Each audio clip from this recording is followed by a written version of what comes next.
Good evening, and welcome to this awesome segment of what is happening during the different phases of a coma. Comas, to me, are a container for a soul's observation, contemplation, and decision making. Being in a coma is an important time for the person going through the process or either deciding to live or transition into the spirit world. You can help someone either live or die, believe it or not. And we're going to talk about that tonight. So join me and our friends. I'm Cindy Eyler. I'm Homer Castillo. I'm Margie. I'm Kristi. Margie and Kristi. Sorry, we didn't practice that part. And we are going to discuss our real life experiences with clients and loved ones as they journey through the phases of a coma. And as always, we'll be doing our free random mini light activation healing readings. So if you're attending live, make sure you type in the chat, I'm all in, so we know that you want to have a chance at being selected. And we will get to those later, so stay tuned. So welcome, everybody. Thank you so much for being here. I know this is going to be a really very interesting topic. Okay. Well, I wanted to welcome Margie back. She was on our Empath show, and she really enjoyed it. And she has some coma stories, so thought, why not? And Kristi is her first time with us.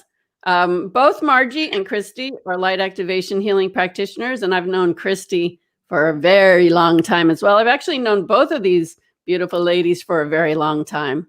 I'm talking like 20 years, something like that. I mean, long. So I'm just super excited to have them on here, and we're going to get rolling with this. Before I start, did you want to say anything, Homer? Just welcome, and welcome back, Margie, and welcome, Kristi. Thank you. Nice to be here. So this is a really interesting subject, and it's one that I've dealt with a lot. I'd say it's one of my specialties. I have a lot of them, but this is one that I've dealt with a lot of times and have been super successful with it.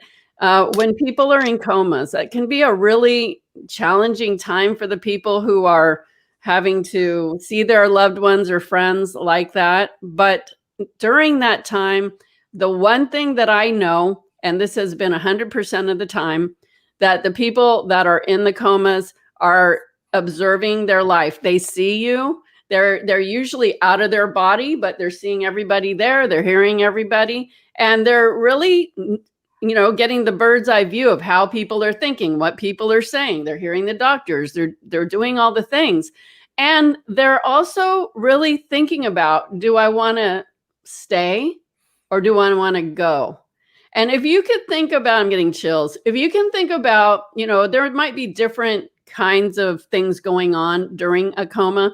But if you think about a person that might be in a lot of pain and they're out of their body, you might see they might say, like, I'm not feeling this pain right now. I don't know if I'm up for getting back in that body and doing that, because that's a big deal. When you're completely in your energy, in your light body, in your energy body, and you know what that feels like all of a sudden, that could be a difficult decision to make, because it's just going to get better from there. And some people have when they're in comas, I'll ask them, do you want to stay or do you want to go? And sometimes they don't know. So if they don't know, then I treat it like it's a counseling session. If they want to talk about things, I'll talk about those things like I would if they were here in front of me. And I will never persuade them to stay or go, even if, most of the time it's been like, I want them to stay, but, that's their decision. And so I just support the best I can. But sometimes they'll say most times they want to stay. And so if they do want to stay, then I tell them what they need to do at that point. Okay, if you want to stay, then I know when it's really crucial, like they only have so much time or how available that is going to be for them. And that's besides what the people around them are making decisions for their lives at that point, right? And we're going to go into that.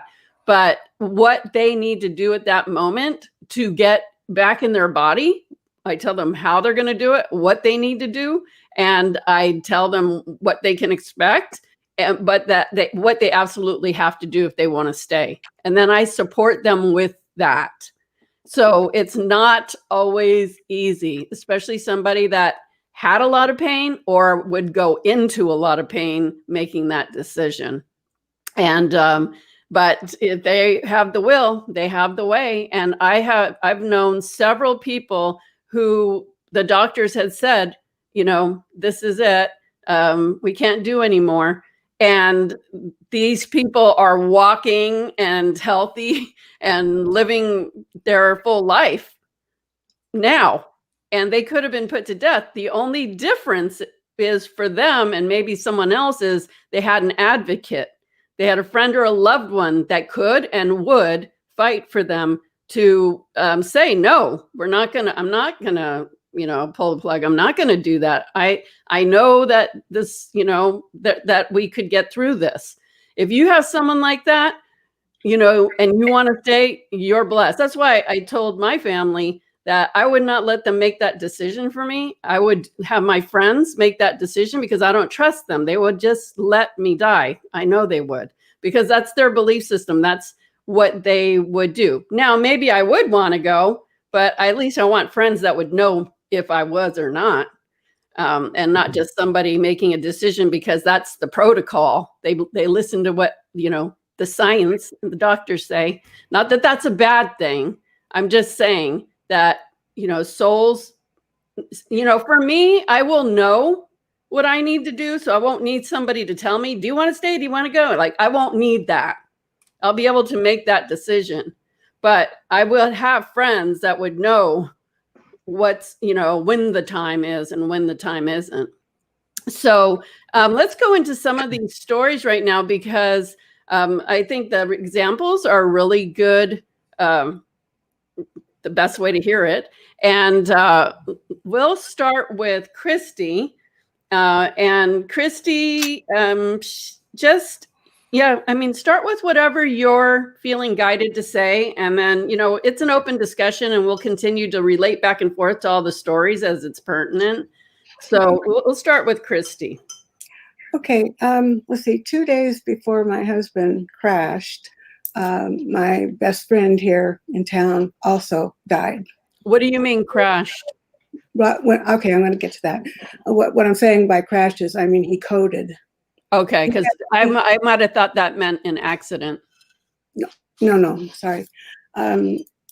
So we kind of had a little bit of a sad household, and I know we're all connected. We've been together before. I'm not quite sure what that connection was, but he came home and he wasn't feeling good. So we sat and watched a movie, and then during the night, he went into seizures, and I called 911 and they took him to the hospital. And while he was there, they decided that he needed to go into Bremerton to the hospital. Fortunately, it's one of the best heart hospitals in the area. And if he hadn't have been there when he coded, which is, his heart stopped twice, and they broke ribs. He was in a lot of pain. He also had pneumonia, and that was developed there.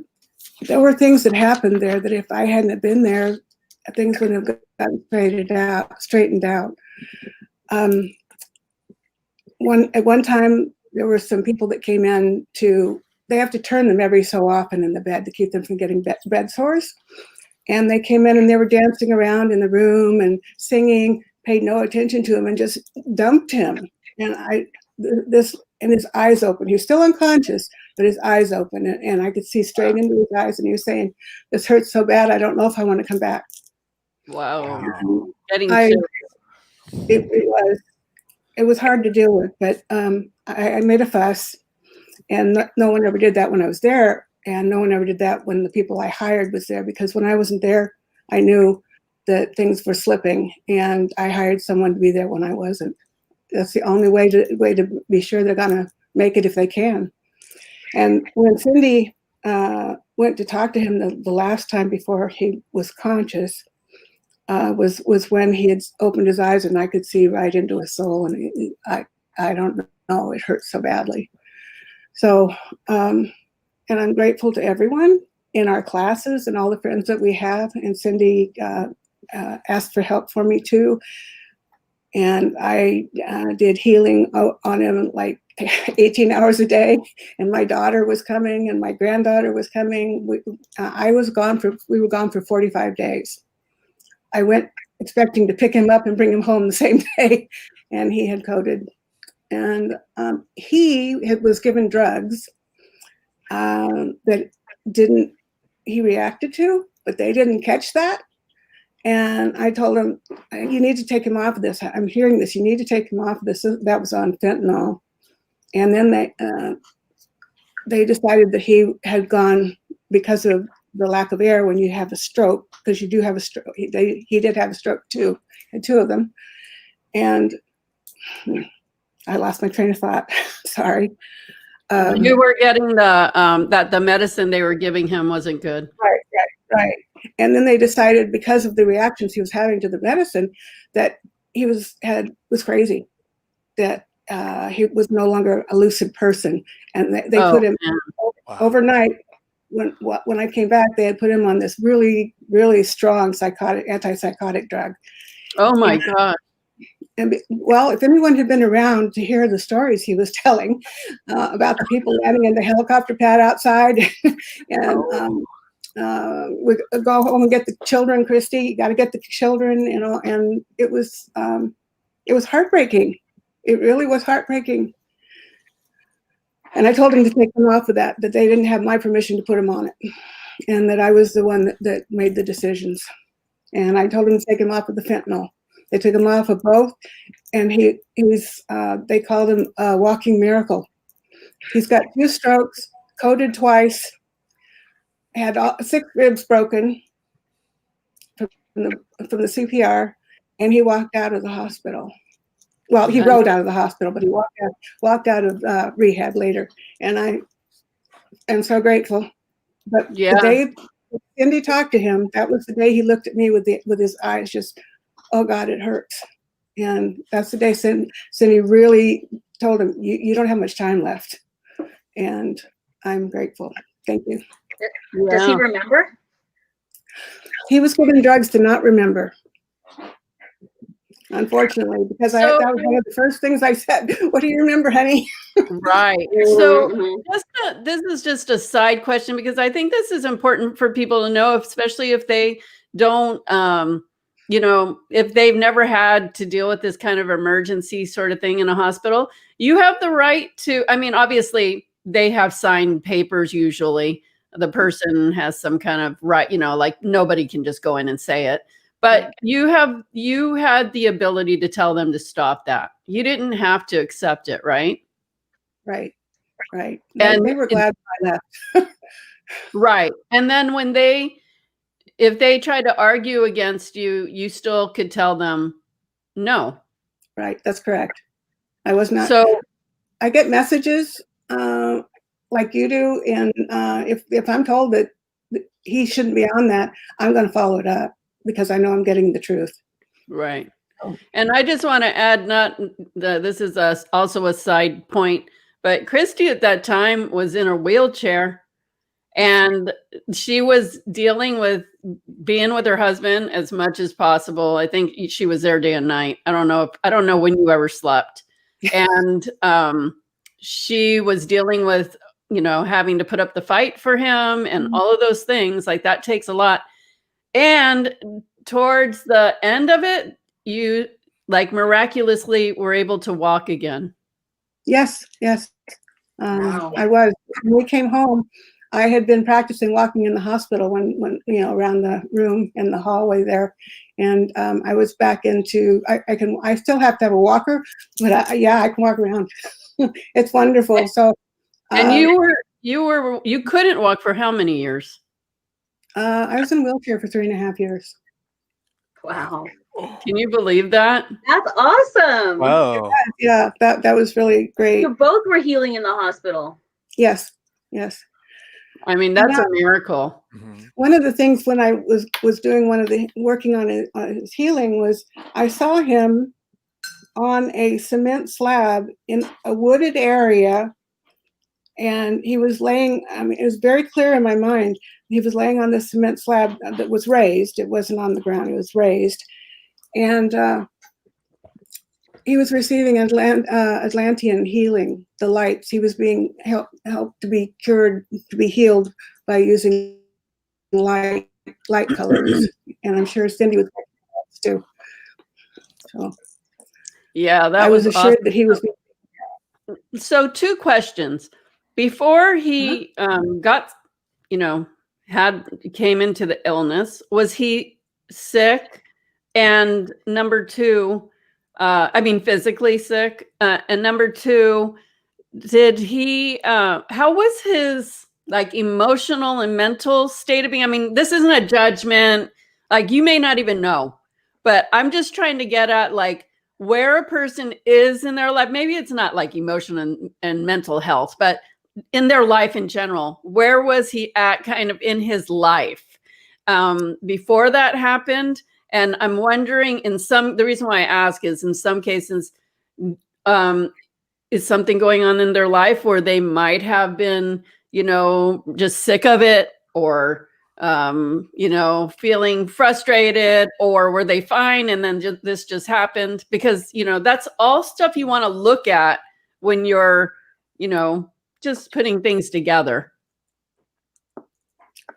Well, at that time, I'm not going to link him to the party, but he was the top guy in the political party here in Washington, in our county. So he was happy with what he was doing. So he was in a good place in life. Yes. Yes. Okay. And was he physically ill? Like, I mean, out of the normal, whatever he had been going through? About 3 days before this happened, he had his knee was hurting, and he walked across the street and tripped over the curb and didn't know how he landed on the ground. So basically, he lost consciousness for maybe a few seconds. Wow. And didn't really tell me about it. I didn't get the whole story until much later. A doctor was there because he was part of the crowd, and he told him just to go on home and take it easy. And if he had gone to the hospital that day, it would have been stopped because they would have caught it. So he probably was had a stroke, right? A mini form? He had blood clots is what happened. Oh, jeez. And very few people actually survived that. No. And they told me, even my friend who's an ER nurse, she told me that there was no way he was going to be the same, that life was going to change drastically in caring, and which if that's what I'm supposed to do, then that's what I'm supposed to do. But they said he was a miracle walking. Well, and then, I mean, I remember telling him, you need to get in your body, all these things. And I think it was 2 weeks later, I saw a picture of you guys sitting in a restaurant or out to dinner or something. I was like, wait a minute. What is this? It was like on Facebook. And I was like, he's out and about like nothing happened. That guy was, they were already putting him under the ground if it was up to them. That's 3 weeks ago. Unbelievable. And I had to go get him from rehab to do that. He wasn't out of rehab. He was only just there like 2 weeks. And I took him out there because his daughter came to visit. Wow. He looked amazing. He didn't look like even somebody that had just been through all that. That was shocked. And that's because of all the energy healing that everyone was doing. I'm so grateful. Well, I'm grateful you stuck to your guns and advocated for him, and you're with him every second, every step of that way. Like, he's so blessed to have someone in his life that supported him so much. I mean, it was like, I didn't even know how you were surviving that. It had to be adrenaline, because I mean, I know you were beat, but you were doing it. Well, and I know it was hard. I know it was it was hard because the hospital was giving you a hard time too. And the nurses didn't want you there. The doctors didn't want you there, and you wouldn't leave. So that's also dealing, like, that is very taxing on your energy when you got all these people that don't want you there. Exactly. And that you have to fight that energetic, not only physically, but emotionally and mentally and energetically, you have to fight that battle too. It was. And one of the nurses was actually making snide comments every time she walked by the door because I went to her supervisor. So Unbelievable. I know you survived. I mean, what a light worker. Exactly. You know, he's Exactly. like, And you know, send them off. he's walking around and moving. Like, it's not like he's, you know, paralyzed or no deficit. Yeah. it's amazing. And he fought when he came back. You know, he did fight really hard to get back his motor skills because he couldn't even press the button when he came back. Ooh, So to call the nurse, which is why I hired someone to be in there if I couldn't wow. be. Wow. Yeah, I'm very, very fortunate. Okay. And Allison said, do these people recall you speaking to them while in a coma? I have had people that I worked on that remember it, but and this may or may not even make a difference. Like, Kristi's husband is a scientist, you know, like, you know, you can imagine they're black and white in that respect. You know, he's very scientific, factual, you know, like, he's the left brain and Kristi's the right brain, right? That's what makes them a perfect couple. And so, but somebody, the people that I have worked on do remember it. And they were more people that were on, you know, the journey of intuition and da-da-da. So, but they do remember it. So it just depends, you know. It's like everything we say here. The more expansive your ability to perceive, the more you can see, feel, and experience. So I'm not making a judgment about anybody, but if you're used to like thinking all out everywhere, you know, whether it's true or not, but you're open to all of that, then you're more likely to be able to catch that because you have the opening to that.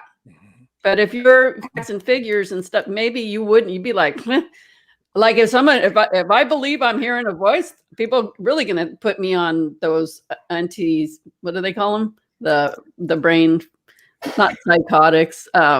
What did you say he had? The antipsychotic. Yeah. Oh, okay. Oh. Like if he came back and said, "Oh, I heard this voice," and that, he'd be like, "Hell no!" Like, why would he think that? He'd think he's going crazy. So, so it really depends on you. Okay. Is there anything else you wanted to say about that right now, Kristi, that is coming to your mind? Just that I am grateful. And thank you so much to everyone who was a part of this. Because I know without everyone's help that was there, we wouldn't have made it. I was a conduit. I brought the energy directly to him that everyone was sending. So yeah, true. Okay, well, thank you. And I'm sure we'll have more questions. Margie, so, you know, when I thought of this show, these are the two people I thought of right away to be here. And I remember a story that, it was a real life story that Margie had that I was like I never forget it. And I don't really try to remember things because I have a lot of things to remember. But there's like a couple stories of Margie's that always stay in my head because to me, well, this one was really miraculous. And I think I'll start that part and then you can finish it. But Margie had just taken some healing course and she like called me and she's like, my aunt is in the hospital. She's in a coma. And I believe they were going to pull the plug. They were thinking about pulling the plug. And you said to them, wait, let me do this thing. Like, you know, hold on. And she's like talking to me and she's like, I just want to give it, you know, a chance. It might work. So she went, she did the healing and I don't remember how long it was, but within the next day, her aunt all of a sudden just woke up. And she was fine. She was talking. She knew everybody. She was laughing.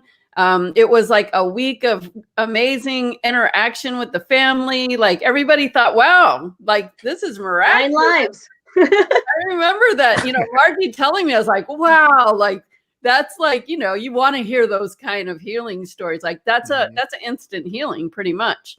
And it was just miraculous. I think that's why I never forgot it.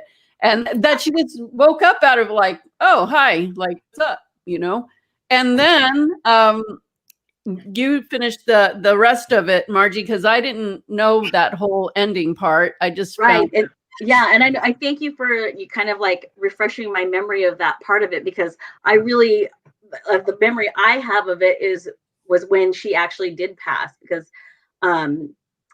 yeah, I remember that now that I remember being in that class now and doing that healing and telling you that story and everything I was going through. And the thing that I think I forget is that everything always just happens, like it happens. It's not anything that's planned. It's like, it's after the fact, then you realize, right? So I remember my cousin had called me and told me that then she had gone into another coma.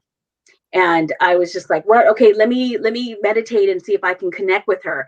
So I remember we were out to eat and we came home and I sat in my bed and I was just sitting there thinking about her. And it wasn't until obviously my mind went completely blank, because it's also hard too when it's when you're trying to connect with someone who's family, you're kind of close. So then I just remember sitting there and just finally just letting it go. And all of a sudden I was like, what? This is weird. I just saw my aunt and I saw a bunch of, almost like in a card I've seen before, a bunch of angels and things surrounding her.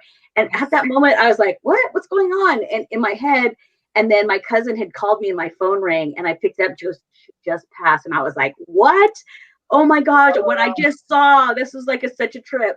But my aunt had definitely, they knew that the time was coming. She was diabetic. She was doing dialysis every day at that point. And, she definitely was going down at that. But yeah, that was an amazing story. And I just felt so blessed. And I didn't know who the people were. It was just an image in my head that just came and you're just kind of like, what just happened? And it's almost like it's fake in a way. It's like, is that just my imagination? But then I was like, no, that happened. right. Yeah.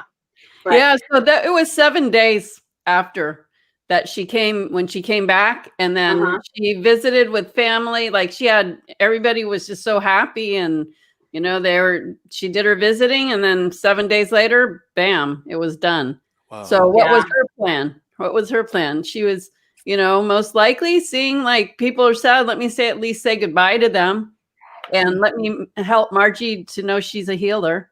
Right. Well, because especially after, I know, right? Because after that too, I ended up helping them at the rosary and stuff, connect with her. And my whole family felt it. And I was even thinking, what who am I? That's so funny. Yeah, I mean, that was so amazing. So you don't know what people might, be like, well, let me just slip back in for a little time and then come back. And, right. And then I always think about, I kind of trip off this subject of some that go into a coma and like their families just let them stay like that for like 16 years. And then finally the person decides to come back. It's just like, that's crazy. That person's probably like, you know what? Let me just come back already, because they are not going to give up. 16 years. Like, let me just get this lifetime over with. I think it happened in one story, like a real life story. Someone was in a coma for a few years. Someone was in a coma for a few years, and he came back for maybe half an hour, I think, and then he slipped back or something. I remember I heard it on the news, but he was in the coma for many years, but he came back for a little bit. Opened his eye. And he was able to see his kids and talk to his kids. I mean, they were, from what I remember, they were small, but when he woke up again, they were grown up. Wow. And then he took an exit. It's a true story somewhere. I think it was like maybe 5 years ago. Wow. That's well, you just have to wonder where they're at, all that time, They're there. They're watching they know everything. They're watching everything. But just living multi-dimensional lives. Yeah, but also I'm getting that for this one, even though I don't know it, but what I'm getting the intuitive hit that's coming through is that he was working on other things on that dimension, but he wanted to do that for whatever I was getting. It was like the perfect timing for him to come back and relate to his kids, not just because they had grown that much, but a period in their life where they really needed that to get to the next level, and the beliefs and the experience that they needed. And that's pretty cool. So, a soul is free to roam. The coma is not doing anything except keeping them from their immediate physical life. Maybe that soul's like, you know what? I don't mind taking a break for 10 years or 5 years. I as that human person, I'm going to go do these other things in this dimension I'm in. Maybe helping other coma people, maybe helping, guide other things, do other things. And also remember, it doesn't only have to do with him and his or her and their family. Everybody has a piece of that they're experiencing and learning for themselves, whether it's a doctor, a nurse, a wife, a child, a stranger hearing the story, you guys hearing the story, and the spirit themselves, spirit world itself, the dimensions itself, the energy, the vibration, the belief systems. Like, there's so many things that are happening all at the same time. Like, isn't the universe amazing? Like, it is working on so many levels perfectly in sync. Like, how is that even possible? It amazes me to do so many perfect things all in the perfect timing, all in the perfect way. And so, we're only telling a little piece of our aspect of it, but there's so much tied into all of it. So if somebody goes away for 16 years and they had a contract when they came into the life with whoever advocated for them, they had a contract before they came. They knew, like, I'm going to go in a coma for 16 years. So don't pull the plug. Just let me be, because I have some work to do in the meantime, because I need to do this other thing, and you need that growth, and I need this growth. But I need to be in this position in this coma to do it. And I need to be in this position for you to do that. And so I feel like too, we all are capable of connecting with any soul. So, I know you were saying earlier, like, you work with people in comas. I don't work with people that are in comas, but I definitely have had situations where obviously it's touched my life and I was able to give back just from, the training that I've had. And not even, I seriously, it's like just kind of opening it up, the book, and just seeing what happens. But I don't know how much time we have, but I definitely want to share this like really quick story about my cousin. We have time, so go ahead. Okay. And is this the same story or a different one? No, this is a different story. This is more recent. This happened, I think, in April. Okay. So my cousin, it's not really my cousin, it's my cousin's cousin, but he came down with COVID. Okay. Mm-hmm. So he took himself to the hospital, and he had a super high temperature, and he basically, it was in the beginning of COVID. He said it was really trippy because all he remembers is all he could see of people's eyes. Because, right, everybody's got all masked up, have all that stuff on and everything. But he could read everybody. He's a spiritual person, but he doesn't have any formal training or anything.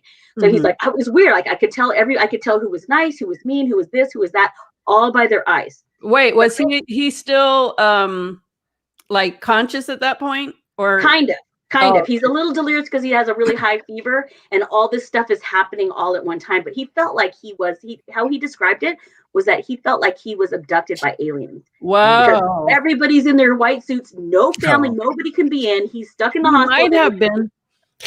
Right? I know, exactly. Yeah. Well, because at one point he's like, every time he'd wake up, they'd give him something and he'd fall asleep. He had no control over anything. And then at one point, when he first went in, I was like, I immediately had an intuitive hit, like, I don't think he's going to make it. Like, he had made a decision at that point when I heard about it, he wasn't going to survive. But then after I kept like going into meditation and trying to connect with him, one moment I was connecting with him, and all of a sudden I saw this flash of almost every memory I had with him. It was just flashing of this and that and this and that. And I was like, what is happening? And so I told my cousin, who's actually his cousin, about it, and she knows that we're really close. And I was like, oh my gosh, all this stuff is happening. Da, da, da. Well, to make a long story short, a few days later, he ended up coming out. He survived the COVID. And when he finally went home and I talked to him, I just couldn't wait to talk to him. I was like, oh my God, what happened? He's like, and I told him my side of the story, and he's like, I remember. Whoa. Oh. And I was like, what? So again, it's nothing that can be planned, and anybody can do it. Just trust what you're getting. Yep. It's your intention of wanting to connect with that person's soul, whether they're in a coma or not in a coma, if they're, across town or across the street or in the room next door. Like, we all have the ability to connect with people. Right. That's so true. Yeah. I mean, yeah, that's with anyone or anything. I remember one time, this is just a little example. I was at the post office a long time ago, and I remember I was filling out a paper, and I was like at the desk thing, filling it out, and somebody was standing next to me, and I didn't look up because I was busy, but in my head, I said, you know what? I really, I recognize that energy. Like, I knew the energy, but, so I was writing, and all of a sudden I looked up, I was like, oh, it's Valerie. It was actually Valerie Donner. And I was like, oh, well, how weird. Like, I totally knew, like, I didn't think like, oh, that feels like Valerie. It wasn't like that. It was just like, I was so busy, but it's like that. And it wasn't even like I was thinking about it, but just in my head, I was like, that energy feels really familiar. Like, I know that energy. And I just took my time. And then when I looked, I was like, oh my gosh, it's about like, that is just so weird. That's what I'm like. Your guides are like, look up. Exactly. But that goes to show that, like, you guys know people's energy. Like, if you don't think that, maybe you're not sure if you sense energy or maybe you're new to it, like, just feel what people's energy feels like that you're around. And then when you're not with them, just say, I'm going to tune in to their energy and see if you can still feel that energy without them around. And when you start doing that, you start really it's deciphering and understanding what energies feel like what. Like, that's a big thing that I teach, is how to decipher energies, because you want to know what energies are around, right? But you don't want to, but this is a different thing in a different it's kind of sensing like someone's mood when they walk in the door. Right. Yeah. You come in and you're like, what's going on here? Right. We just have to trust what we're getting. Right. Right. So, the other day, should I even talk about that? Yes. I should? Because it's not really having to do with coma, but it has to do with energy, and it's something that's starting to happen more. Talk about my mom had, long story short, my mom had a bad experience at her hearing aid doctor the other day. And she came in the kitchen the next morning and said, I can't hear anything. Like, I don't have hearing. So I was like, what? And I was like, oh my gosh. So I was freaking out because it was like, I thought, did he pull her eardrum out? Like, what did he do? So anyway, I was and at the time I was sitting there making myself breakfast. I was fine. And of course, when she said that, I freaked out because I was like, what? She goes, I can't hear anything. I was like, what do you mean? She goes, I can't hear you. I cannot hear anything. And so she was like, I know I was like tripping, but it was new for me to hear. So of course, I'm sure she was freaking out.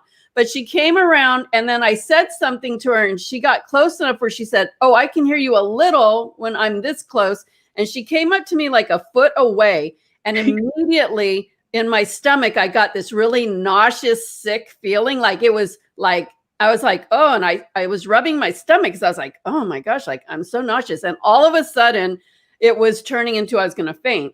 And I know when I'm going to faint, because the first thing that happens is I get really nauseous. I start getting dizzy. It starts to dim. And that means if I don't sit down pretty soon, I'm going to black out and fall on the ground.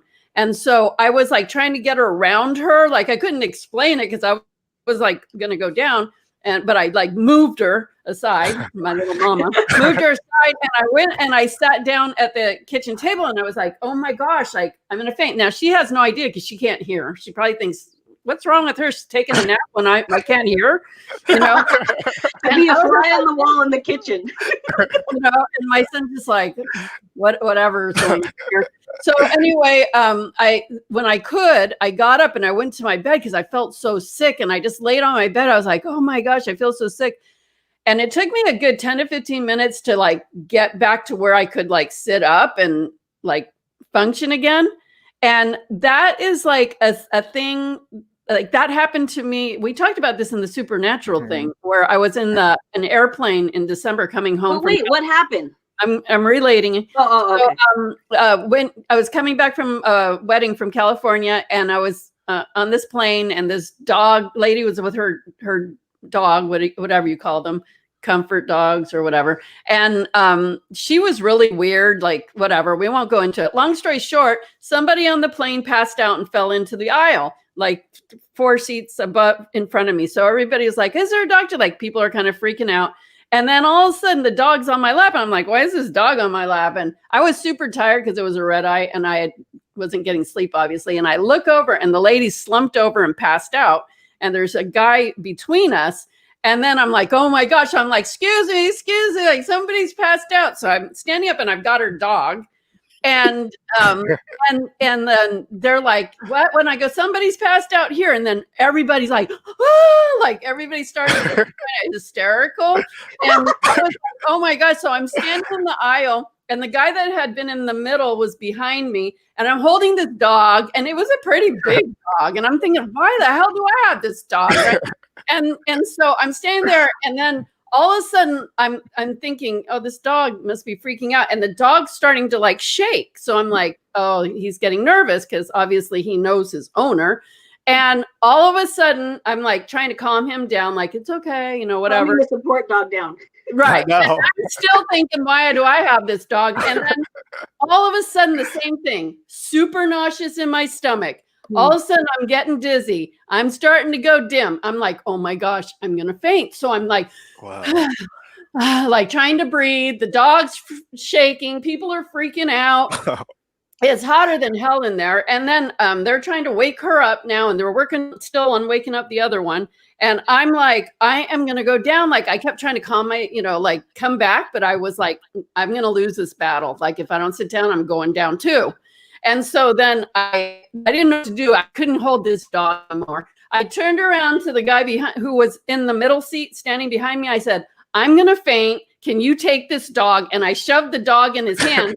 He's not going to say yes or no. He needs to take this dog. So now he's holding the dog and I'm tapping the people on the shoulder that are in our seat in the row. I go, I need to sit down because I'm going to faint. Nobody seemed to give a crap that I was going to faint. And they're like, what? And I go, I'm going to faint any second. I need to sit down. They're like, oh, okay, well, just, sit down then.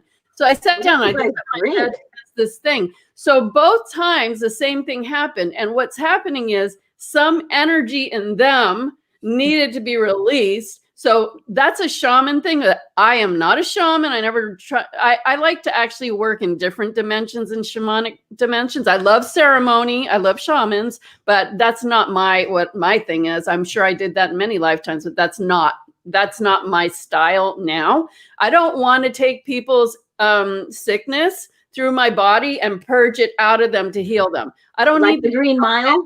I don't need to take on anybody's energy. I can do it without taking it in my body and releasing it. Yep. But that's what they've been making me do. And I don't know why they're doing that now because I don't want to do that. But you know what I was getting? Because I was asking, like, why are you making me do this? Because I don't want to do that. Because I mean, if I'm going to fall on the floor, that's not cool. Don't make me. Did you do it for your mom then? That much. Yes. And so I was like, what was it? Was it that guy's weird energy that like messed her ears because he's creepy? Like, what was it? But I got today, it was, she was so fearful and freaked out about her ears that day of being deaf, like completely deaf, that, and she didn't express, she's terrible expressing her.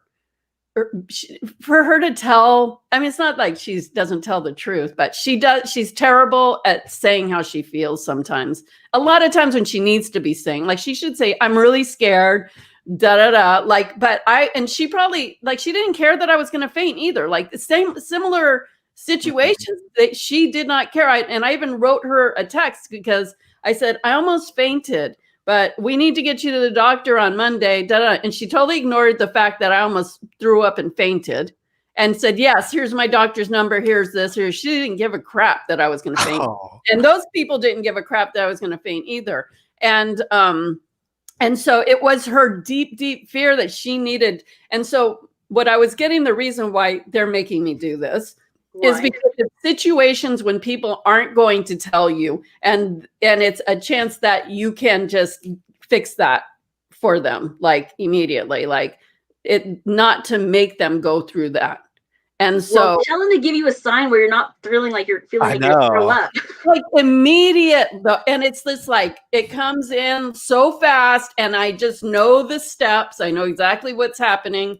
And so and it takes me a while to get back from and feel normal again after that. Yeah, but, I mean, so you never end up throwing up or anything like that? No, but if I didn't know what I needed to do, it would be a different story. I'd be falling on the floor. Okay.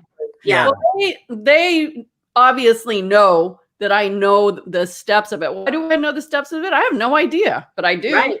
Yeah. And so, you know, and I don't have a history of fainting. The only time I used to faint was when I was a kid and I'd go to the doctor and get a shot. I would faint because I just did not like shots. And I would I remember feeling sick. It could have been psychological. But if I got a shot and we would go in the elevator, bam, I'd go on the think floor. About what they're injecting you with. No wonder you got sick even as a child. Yeah. Exactly. And that happened as a little kid and even as a teenager, because I remember going with my boyfriend once to get a shot that I needed. And I made it down the elevator with him. But when we got in front of the building, I fell on the ground and I had to sit there for a while. And, you know, even then it's like, my mom's like, well, you fainted again, whatever. You know, have to stiff upper lip, girl. You're good. Now you know, though. So, I want to ask you guys a question. Do you guys ever go to like a store and like walking around a store, not even necessarily an older store, but like just go down certain dark places in the aisles and feel like sick, like you have to go to the bathroom or something? Yes, Walmart aisle 9. Yeah. I tell people that all the time and they're like, what? And I'm like, I gotta keep moving. Yeah, that's what happened the other day. And you know, you can be picking up on other people's stuff too, but also that energy collectively could be really gross. And I'm sure Walmart doesn't have anyone clearing energy out of the store. Wait, I don't know who said Walmart. I just said store. Store. Well, I go to Walmart a lot too. So it could be Target. It could be Nordstrom. It could be anywhere. It could be your house like mine. Yeah. You know? Yes, Kristi.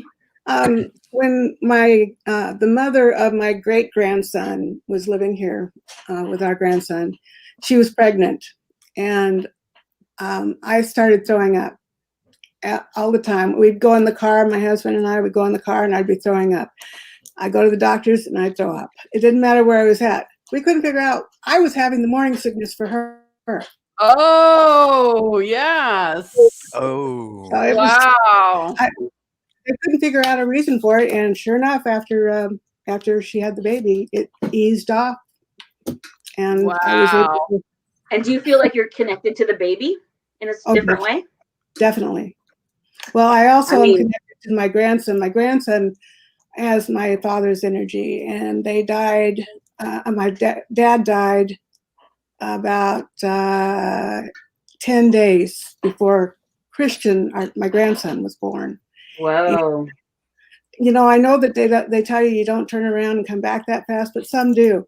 Yeah, they do. How do they know? Yeah. You know what? Don't believe everything people always say. I get so sick. Anything's possible. You know what? Exactly. This is a world, a universe that can do anything it damn well pleases. I don't. If you could think of it, it could happen. Exactly. Yeah, because we say that it happens. Mm-hmm. It did. I know it did, because when I saw him, when he was born, and it was just total dad's energy, and that's how I recognize other people. I have this thing with my eyes that I don't necessarily recognize faces, but I recognize energies. Right. Yep. Just like, what I said about my nephew, he, was born and had all kinds of health problems, and he died within a few days. And then years, a few years later, he came back and he was healthy. It was definitely the same soul for sure. That's like my story. Homer's story. He loved. So I was born in 1962. Stayed for 5 days, and then did not come back until 1971. So he was going to be the oldest. Then he came back. So I'm the oldest and the youngest child. See, Homer? And my parents knew that. You messed up. You should have stayed the oldest so you could be the boss of those two. I didn't know. I like being you must have had some karma to pay with that one. Yeah, I mean, I had something with my head, like had like a damage to it, like a dent of some sort. So, but as you were actually born. Yes. So I stayed. Your parents had to say goodbye to you. Well, my dad was actually making a joke like he was not born because he's alien. Yeah, but no, my dad was actually overseas because he was in the Navy at the time, and my mom was in the Philippines, and so she had to go through it alone. Oh And my but God. as a soul, I was born in 1962, and I was like, it doesn't feel right. I'll just come back. So that simple little, oh, it doesn't feel right. Let me come back. But it was devastating for my parents. Yeah. Right. Of I course. bet. And they didn't know they were going to have kids again. And my sister wasn't born until 1966. Wow. Mhm. So anyway, I want to talk about this ending part of the, it's not ending part, but about the coma stuff is, souls are always making decisions. I know it's never easy for us to lose people we love. I'm probably the worst person at that. I'm not good at it at all. I'm not either. It's Terrible. okay. It's like, I should be much better at it, but I just am not. And so, we have to let them make their decisions, but also if there are people that are willing to just let them go and there's nothing you can do with it, you just have to find a place of peace with it. Like I watched somebody do that to somebody. It was very sad.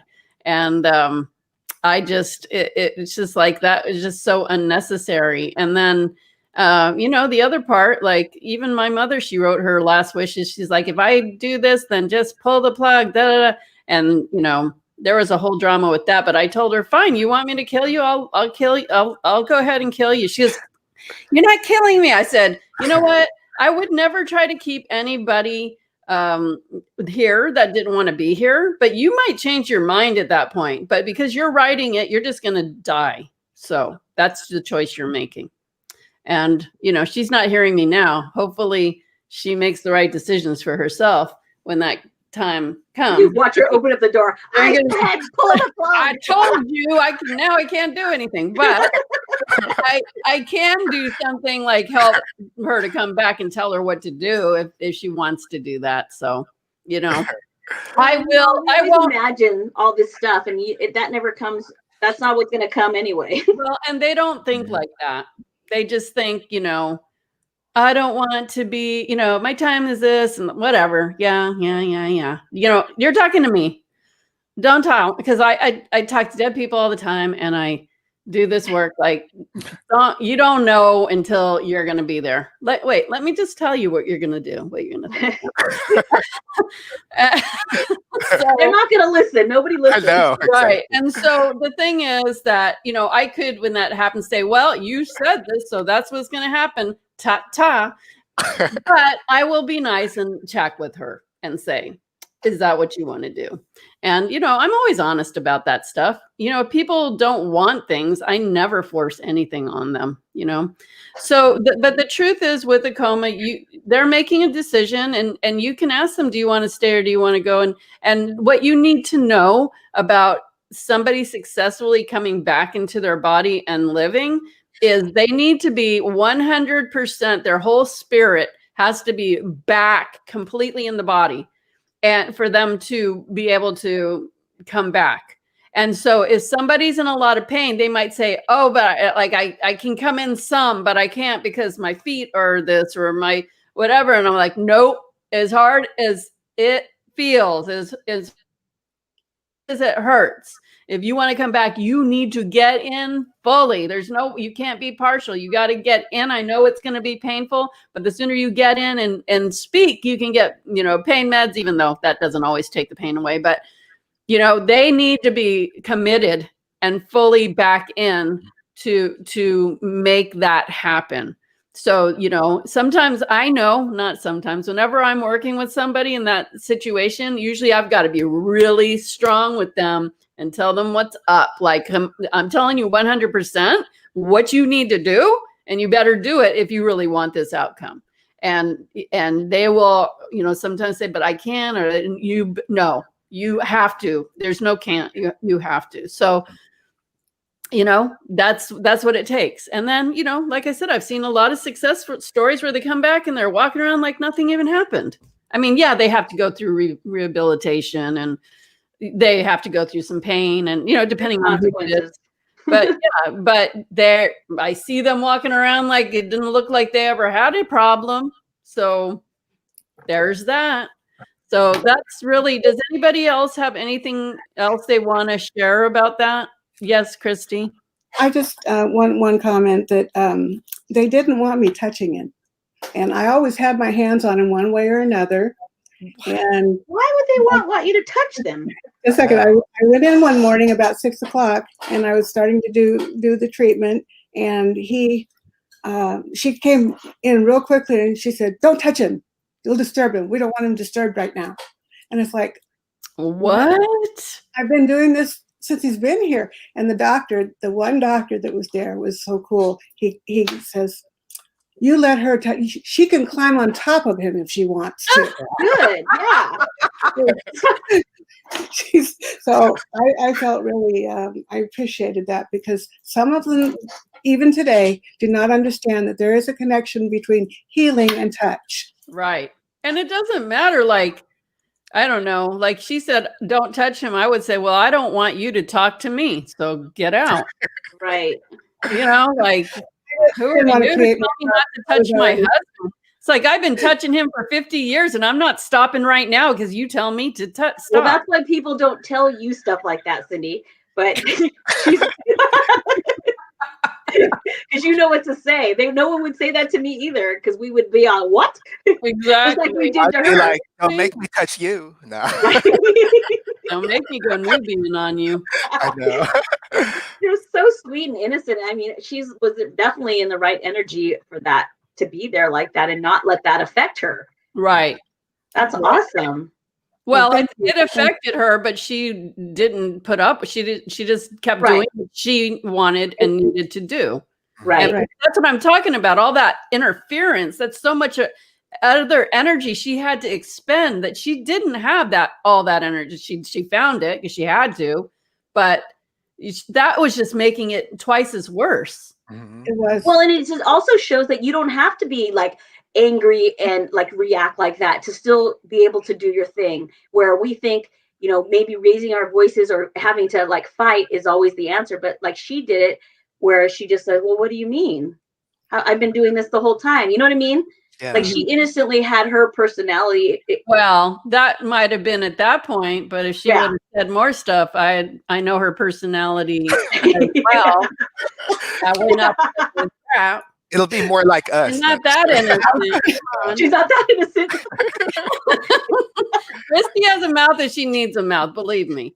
I'm picking up on her energy just being so sweet and like just. Well, I'm not saying she's not. No, I know, but I'm just looking at myself thinking maybe I don't have to argue and yell when I, to fight to get my way. Right. If somebody approaches me. Fighting, maybe when you're in that moment of you're, tired, you're desperate, you're worried, and somebody's saying like, don't touch your husband. It's like that's crazy. I know. Like, I do have a funny story. I was sitting next to Roger, and this woman comes in. We were in the intensive care. This woman comes in and she says, "That's my husband." I said, "I don't think so." He's my husband. So she leaves the room and comes back a little while later. She goes, "It was the beard. I saw the beard and it looked like my husband." I said, oh my God. Dead or alive. I would have said, well, let me show me my husband, because let me see which one looks better now. I'm just kidding. Wow, that's intense. I got a laugh. It's like, wait a minute, is this what is that show? The Jerry Springer show? Are you serious right now? Yeah. You mean he has another family? And then what's that guy that does the is this true or not? Then the DNA says, you are not the only wife. Maury Povich. Maury Povich. Oh. Okay. So, well, thank you guys for sharing that. I love this topic because, Comas for me are one of the easiest things to do. Not for the people, but my part of the job is like, it's just, I love it because I love being able to help people on that level. And I love when, things come out and it's beautiful and amazing. And so I love your stories. So we're going to move into the mini light activation healing reading. So remember to put in the chat, I'm all in. And if you already wrote it, feel free to write it again because things disappear after so many comments. And you know us, we always have a theme. Yes. Everyone listen up, because if you even don't get your name pulled, it's for you if you're listening to it. That's right. Because and accepting it in. People do tell me that, like, they hear the messages, and even if it wasn't their name, like, they totally resonated with them. So if it resonates with you, that message is for you. And while you're at it, please make sure you subscribe to YouTube channel, and I know you're commenting. All those things really help us get these videos out. So I really appreciate it. So, okay, we're the theme of what we're tuning into is what your soul wants you to know right now. That's pretty cool, right? So, let's start with Homer. Homer, why don't you go in the chat and look for whoever's saying I'm all in. How about Mary O'Connor? Okay. Oh, Thomas Grant's here. Wow. Hi. Sorry. I mean, hi everyone. Hi everyone. But I just never saw Thomas Grant here before. So that's why I was like shocked. Like, whoa, this is a moment. Oh, okay. Anyway, so what was the name again, Homer? Mary O'Connor. Mary O'Connor. Mary O'Connor. So what we're all going to be doing is asking you to relax, Mary O'Connor, and we're going to be sending in frequency and sending in the healing frequencies, and then we're going to take a turn each saying whatever we got. And a lot of times we'll get the same things, so we'll try to, expand on what, maybe what other person didn't say. Okay, so going in. And the first thing I hear is you got too much to think about. You need to think about things and then move on. Like, don't get stuck in the thought. It gets what I'm hearing, these are the exact words I'm hearing. It gets too convoluted when you do that, because you think and then you overthink, and then it gets convoluted, and then it puts you completely on a different path than it was meant to put you on. And it's a big, huge distraction. Your soul's saying you're being distracted big time by your thoughts. To work on balancing your left and right brain, you can do a Google search on that. One of them's the analytical, factual, figures, the absolute side. And the other side is the intuition, your passion, your creativity, music, feeling in the flow. Really balance that, because you need to bring in more of that kind of flow to life, and trust life a lot more, because your mind is trying to make you feel unsafe in the way it's thinking. And it's actually keeps, you're never on the wrong path, but because you're always going to learn something. But what I'm hearing from your soul is things could be so much easier for you if you didn't believe everything your mind tells you. Not to say don't believe your mind. Like, if you need help on this, these are the kind of things we help with in our session, light activation healing sessions. But just know when you're starting to go down a rabbit hole, and stop it and cover it up and say, okay, I'm just going to think about this. What am I thinking? Okay, thank you. Now I'm going to set it aside and move on. Okay. Homer? So Mary O'Connor. So immediately I got tense or tension in the body, especially in the head area. So I was picking up anxiety and worry. The message I was getting, what your soul wants you to hear, is to ease up on the worry, like really shift to a higher vibration, or do what you can to move your emotions into a higher vibration, something that feels good to you. Because I was feeling tension too in the neck area, so a lot of that tenseness. So just do what you can to shift. And because of all the tension, the body feels a bit on the acidic level. So do what you can to physically to alkaline the body.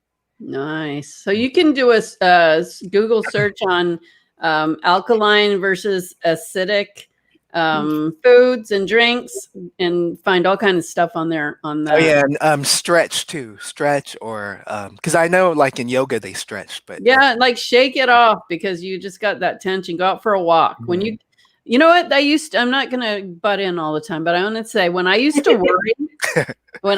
worry, what I would do is go on the hardest hike I could that was available to me in my neighborhood. Like I'd go to the park or whatever, and I would just sweat and just be so tired. By the time I got home, I was so tired that I couldn't worry. And if I had to do that every day, I did it every day. Like there's ways to get around it. You just got to prepare and know what you're going to do. Yeah. Okay, Kristi. Oh, and stretch the neck a bit, like stretch. There's some exercise too, because I was just feeling that tension there. That's it. Thank you. Kristi?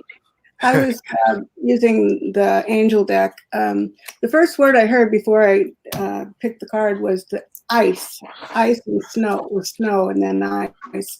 And what I'm feeling about that is that, number one, your body is higher than it needs to be cooled. Okay, so drinking something with ice in it. Some people are good with that and some people aren't, but my feeling on it is that your body needs to cool. And the card I drew was Desiree. No conditions aren't favorable right now. Wait or look into other options and ask the angels to help guide you and come. One thing that ice does is it stops the flow. Okay, so what I'm seeing in connection to this card is stop, slow down. Don't give yourself time to think of your options. And that's basically all I received. Okay. Thank you. Margie? Wow. I mean, this is amazing because all of what you guys have been saying. So I wrote some notes here. What I was picking up on it during when you guys were saying. So for Mary, I'm getting also just to organize your life, declutter. And that's going to help you with feeling like you've got it together or you're getting it together. Get into a good space before you take action, and that kind of goes plus what you guys were saying too. I'm hearing also water, flush it out. I was getting and connect your body and your mind. So it all kind of makes sense with everything that you guys have said. Every time you're saying something, I go, what? Oh my gosh, I heard that. Maybe I heard that. Oh, awesome. Well, it's good when messages are confirmed, because then you really, if it's getting confirmed that much, you really need to listen to that. Okay, great. I hope that was helpful. Thank you so much. And we're going to move on. So thank you, Mary. Margie, do you want to look in anybody who said I'm all in? I actually don't have Facebook up, but I just you can't see the chat right on your screen right there? No, I'm just on our little thing. I'm not on Facebook. Okay, yeah, make up a name. Our thing has a chat room. Oh yeah, I'm not playing that. I can't see. I don't have my glasses on. Can you see to chat on one side and then comments on right next to it? If you click on the comments, you'll be able to see them. Yeah, there's a thing that says comments, and if you click on that, and if you guys want to, I mean, I had a jumper that just flew out. Okay, I don't want to mess with the computer. Never mind. Okay, no, we don't want a random jumping card. So, Kristi, do you want to go in there? They're all good. We're doing light activation healing readings right now. Okay, Kristi, do you want to pick someone? Are you talking to me? Yeah. Well, I think that we do need to cherish all the cycles in our lives. Okay, I'm glad. Everybody cherish your circles in your life. All right, Kristi. Thank you. I'm just teasing her. Yeah, this is how we talk. We're good. They do it all the time. She's my sister. Say I'm mean. You're my sister. You can never. Well, you can be, but yeah. They're like this all the time. I love you too. Okay, Kristi. There was a question that says by Eric Cisneros. I'm not sure I'm pronouncing it right. She wants to know if I can do this for the cat. I'm not quite sure what she's talking about. I think she's talking about being able to talk to him and get the answer from him whether he wants to stay or go. And well, you can, Kristi, if you want to answer that, what her cat's soul wants the cat to know, or what the cat's soul wants the cat and Erica to know, then you're welcome to answer that. Okay, give me just a second here. You want while you're tuning in on that, or you think you'll be quick? Erica, what's the cat's name? Why don't you go ahead with the other one and let me settle in with the cat? Okay. Okay. Margie, you go ahead, and I'm going to settle in with the cat. Okay. Margie's not choosing anyone. So, well, can you guys choose for me? Yeah, I'm gonna go. Okay. I'm gonna choose. Okay. We're gonna do Thomas Grant. Okay. This is his first time here as well. And so what we're doing is tuning in to let you know what your soul wants to know. And yeah, so just relax, and we're going to start sending in frequency. So it'll be me and Margie and Homer, and then we'll all tune in for Erica's cat after this one. Oh, all right. But you can tune into the cat now, Kristi. Okay. All right, Thomas. So the first thing I'm hearing for you, Thomas, is like, forget about that. Like, it's almost like this, your soul saying, like, oh, not irritated in a nasty or bad way, but like, even whatever it is, like, you didn't let that go yet. Like, forget about that already. Whatever happened in the past that didn't work for you, that's giving you tension in your stomach, which is your third chakra and your personal power, it's like, let go of that. Like, it's so done. You're not going to get to the higher, newer, better levels until you let go of what happened or whatever that was that didn't get you to where you wanted to go. If you want success, you need to like slice it, like cut the cord, and you know what? Thank you. And now this, now next, now awesome. And just shift your energy into alignment with feeling good about what you want, expecting what you want, talking positive about what you want. Like, don't keep talking about your woes or what happened or looking back, because what you want is not behind you. And the more you keep looking back, the more you're going to get more of what you got back there. So it really matters to live your life every day feeling the best you can. Just know that when you feel good, you're closer to what you want. When you feel bad, you're moving far away from what you want. So that's a really easy way to make the decision if you're going to play the game in your favor or against your favor. And then I heard again, don't look back. Okay. And it's almost like not a bad scolding, but kind of like, geez, like, you know, that saying, don't beat a dead horse. It's like that. It's so done. Okay. Homer? Incidentally, I got rattlesnake again. I just got rattlesnake like a few days or last week. But similar messages were coming through regarding rattlesnake. So this is symbolic. So with the rattlesnake, you know how it has a rattle? So what I was hearing was you can get rid of lower vibration with something like a rattle or a drum or anything that'll just move the vibration. So this clears things out. So if you have a drum, that's good. If you have a rattle, that's good too.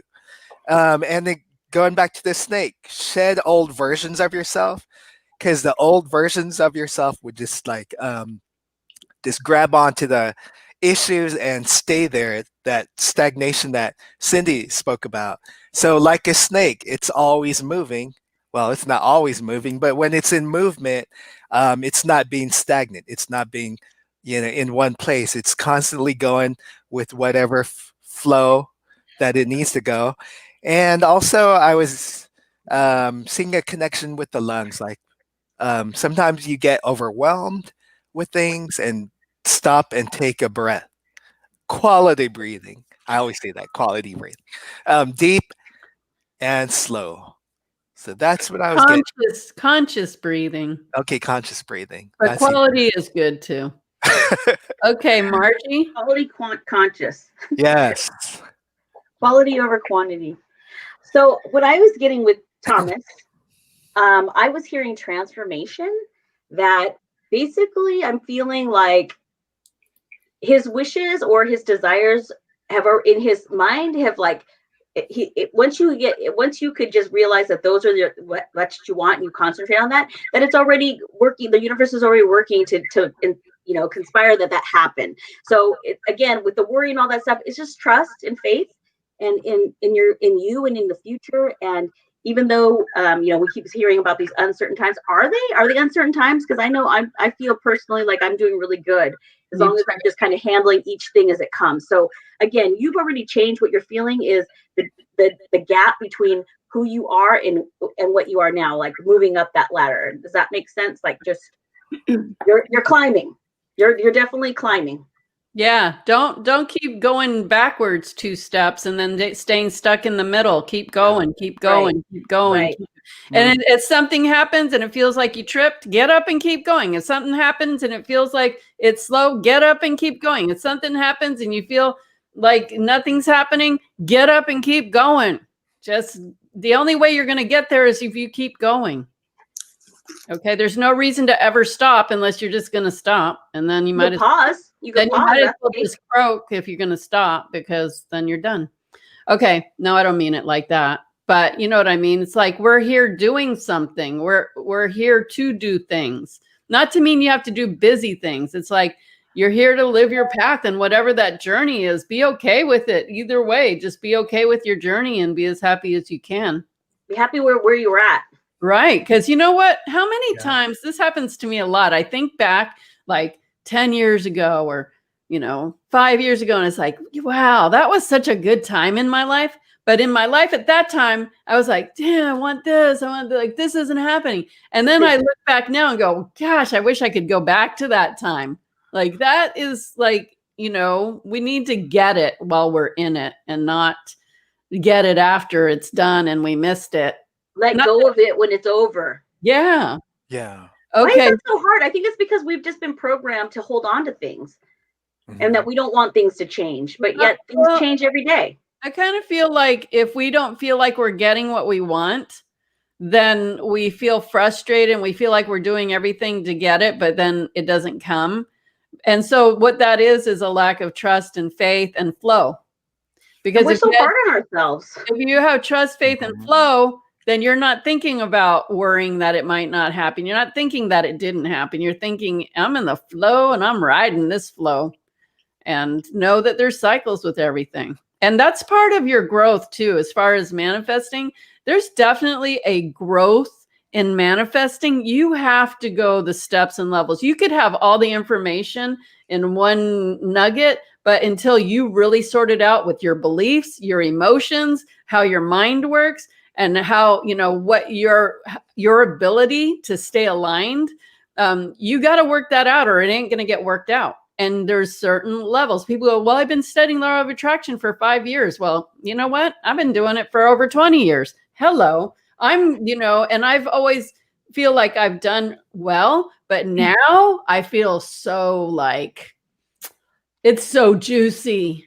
Like it's just magical. Like, oh, I can just do this, like say this, and I know exactly what to do, and bam, it can just happen. And it's like, oh, let me try this way. So it's super exciting for me because I found how to be in that alignment and do that alignment. And, sometimes I have to work really hard at the alignment because I'm not in the best place, but I recognize where I'm at, recognize where I would feel better, and I do the work that it takes. If it takes an hour, if it takes a week, if it takes a month, I do what I need to do to get back because it's worth getting what I want. Okay, so I hope that helped, Thomas. And I'm seeing that Erica said her cat's name is Citrus. Citrus.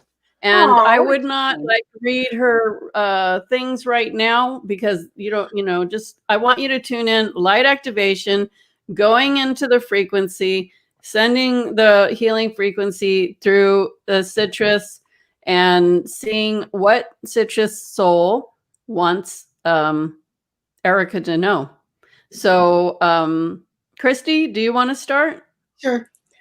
Okay. Your cat is listening to you, and Citrus says that the bond between you, the heart bond between the two of you is very, very, very close, which if that happens, it's hard to let go of an animal or a pet or someone in your life. It's hard to do that, but your cat needs to know that it's okay with you and is grateful that for the time that you've had together.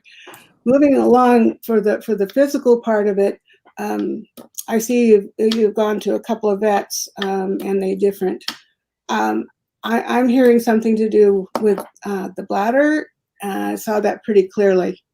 And let's see, with the bladder. Oh yeah, and something about the diet, your cat's diet. I'm not quite sure, but the card I drew after. The cat's not eating. I know that. Yeah. Not at all? No. I was getting that. Yeah. And she's not feeding. I just see she said he's becoming more ill, and I'm not syringe feeding him, and I know he's not eating because she told me that before. Okay, then what I got was to help. I'm back with the angel cards again, and it's to help heal this situation. See the other person's point of view with compassion. The cat is saying that he hurts. He's tired. Oh, I'm sorry. Kristi, I read she wrote another comment and said, "Sorry, I am syringe feeding him." Oh, okay.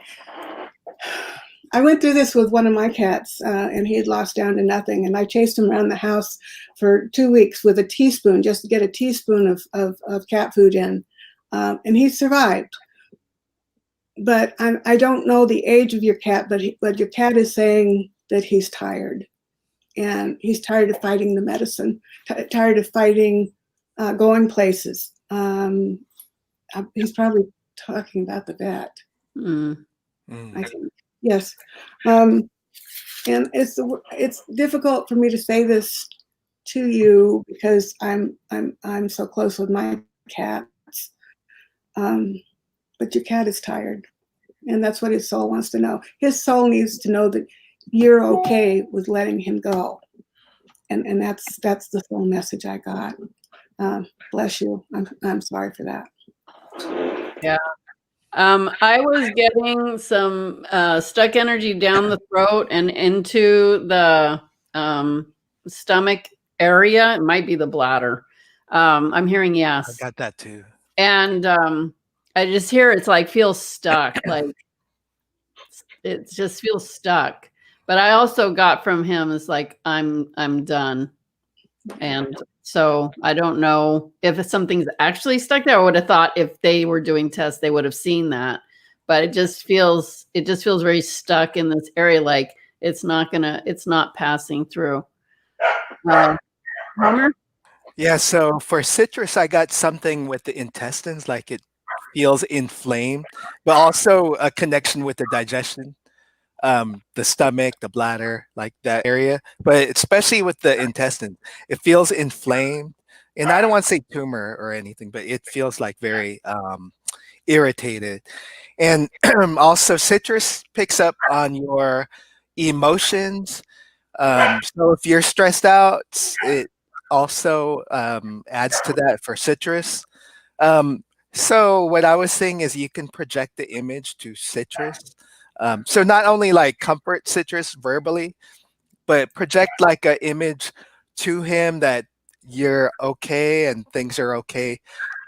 If he has to take an exit, that you're going to be okay and that he'll be okay as well.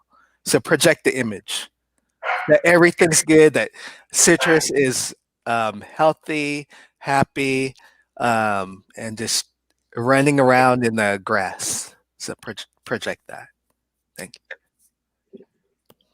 That's Okay. funny. I was getting focused. I was getting Margie? focused on that. I was getting focused on the same thing that Homer was saying right now. Oh, That's funny. Like her intentions are very important at this time. yeah. Correct. That what? I'm sorry. Margie, can you say that again? I was saying I was getting that her intentions are very important at this time. Mhm. I don't really know what that means. Oh, okay. I was gonna say. But citrus When does he pick was up saying on focus and he was Yeah. saying all that, it's in the same lines. Yeah. Okay. So anything else? I guess not. That's basically Yeah. what we got. That doesn't sound good, but I'll tell you one thing, and I know this isn't going to be helpful, but when people ask you what, those security questions when you have logins and stuff, and I always use my first cat, Aki, and that cat Oh, has been gone for, oh my gosh, I don't know how many years. I want to say 30. And has never left my side. Like, the cat is always there. I know it's not the same because, believe me, my sister passed away. It's not the same. But Aki never left. Aki's always here. oh. Okay. So thank you. And thank you, Kristi, for doing extra tapping in on that. Mm-hmm. So Wishing you the best, Erica. Yes. Citrus. I love her name. I love her name. She oh, receives things directly through the air, so she should have a knowingness on this. That she's recognizing that what this is, we're talking, is right for the soul. Okay, Homer, did you want to look through the? Let's see. How about Anne Marie Young? Okay, Anne Marie Young. Come on down. Sounds like Alma Rosa Young, but it's Anne Marie Young. But not. Okay. Okay, so the cat. Cut the cat. Cut the cord. So Anne Marie Young just received. Just take a deep breath, and we're going to start sending in the healing frequencies and let you know what your soul wants you to know. And what I'm hearing is move on. We have a lot of people in the past around here, it seems. I'm hearing, you base your present and your future on your past. And, that's a natural thing that a lot of people do. But your soul's like, don't do that. Like, fresh slate. And you know what they're actually showing me? Your soul. I always refer to everything as they. But they're, those old fashioned like dollar toys that was like a cardboard and it had like the black thing and then the plastic and you could write on it and then pull it to clear it and then write again. Mm-hmm. Yeah, those transparency type of thing. Yeah. Yeah. And you would have a Mhm. plastic thing and you would make picture and then you could just pull it and then you could start over. Yeah. That's what they're showing me. I don't know why they're showing me that because that's pretty old fashioned. But that's what you're saying, like old school, like stay out of the old school, like be in the new school, be in the ascension school, focus on ascension, learn about ascension, step into ascension. That's your soul's getting really excited about talking about is ascension, ascension, ascension, ascension. I don't know if that's anything that you ever think about, but your soul is ready to work on raising your vibration and getting you on your ascension so you can live a bigger, brighter, more thriving life. And what your soul is saying is so available. It's almost like, thank goodness you selected her. She needs this message. So get on that flow, on that focus, and start creating a brand new, amazing new reality, and higher vibrations, and get so much more and be so much more of yourself. And I'm also hearing to travel. Okay, Homer. So along the same lines, Anne Marie Young, I was feeling like being stuck in the old ways, old patterns. But the guidance I was getting for you was, and I was guided to the second chakra and also with your hands. So use your hands to do things that are creative, like a creative project, whether like baking or gardening or painting or something with the hand. It's going to help you release the old stuff. Because I was getting like cobwebs and dusty cobwebs. But using your hands to bring out your creativity is going to help you release the old and bring in something new. And the last image I saw were these dusty cobwebs, but changing into like a beautiful, when cobwebs or spider webs are intricate and shining and just, fresh from the dew of the morning. That's what I was seeing. So it's like a new beginning for you, just by releasing the old stuff, getting rid of that, and focusing on a new project or a new you, and things will just um, look new and bright. That's what I was getting. And spider webby. You know, the way you describe that spider web reminds me of like choose a new grid, choose a new reality. Yeah. Get Okay. into a different energy grid. Like you can do that anytime you want. You know that, you guys, every day. Like if you don't like the energy grid that you have created for yourself, make a new one. Do it now. Do it this second. Like you Right don't have now. to stay in. You don't have to, you can. You don't have to stay in this reality even 1 second longer if you don't want to. Create a new one. Like you have the power to do that. Absolutely. Okay, Margie. So I have I was actually pulling cards and I got 3 jumpers, and we are taking jumpers. Right, Cindy? We're not doing cards, we're doing light activation. Okay. So, Anne Marie, this is what your soul wants you to know. This is a really awesome card, and it's the beauty card. And it says, I am deeply and profoundly beautiful. And so your soul wants you to know that you are deeply and profoundly beautiful. Just try to accept that into your heart and believe it. I feel like you've worked a lot. It's not easy to be so trying, I feel like. And then another, I'm just not going to go super into these, but you got the abundance card and the passion card. And the passion really stood out to me. It's like, I passionately accept and love myself. So this is clearly a message about loving yourself and knowing that everything that you want is there. First, you have to accept that, understand your soul and treat it nicely, be gentle with it. You know, don't expect it to be perfect all the time or yourself to be perfect all the time, but just, you know, the universe knows you're working towards that. And just your soul wants you to know that it's not unnoticed. Even though it doesn't seem like all the time you're getting confirmation of that. That's why they want you to know this now. Awesome. That's a beautiful message. Yeah, I felt so good about that. Yeah. Okay. We all need to know that, right? Because it's all about all of us. It's true. Well, following on the steps of everyone here, the first thing I got was a set of china. And I thought, okay, what does china have to do with your soul? And what I was getting is that you need to take care of yourself, but you need to be careful of what you're putting on your plate into your body. Because some of the things that you eat don't necessarily improve your health. Let me put it that way. Let's see. Sorry, just a second. So what your soul wants to know is take care of yourself, love yourself like everyone else has said, but make sure that you're choosing the foods. Be aware of what foods you're choosing, and make your decisions from that. Because if ascension, as Cindy put it, ascension is important to you, your body needs to be healthy to do that. So true. And thank you for the honor. That was nice. Thank you, Kristi. That was nice. It's fun doing readings with you guys. Okay. Kristi, do you want to go and scroll through the chat and pick someone who said, I'm all in? Thank you, Anne Marie. I hope that was helpful. Let's see. I'm not seeing anyone.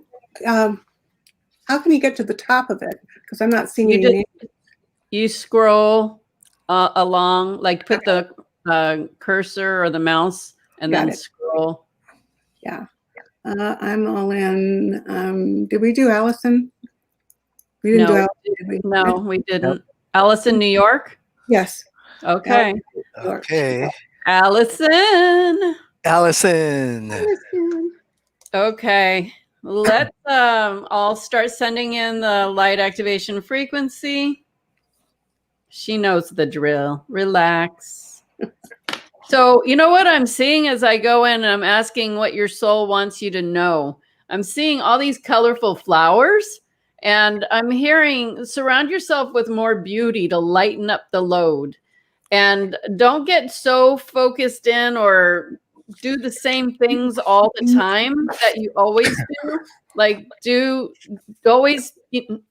don't do the same things you always do, because when you do that, it's like putting on blinders to so much more that you could be doing. So what your soul wants you to know is to make an effort.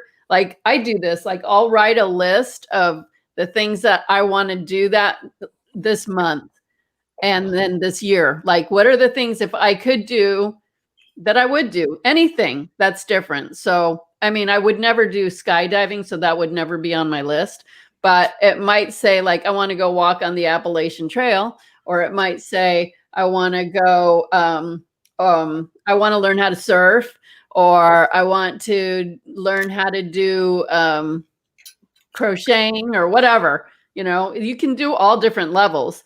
And it doesn't mean that because you write it is that you have to do it, but just have a list and then start slowly selecting things that normally you wouldn't do. Because when you do that, you start opening new pathways into your life.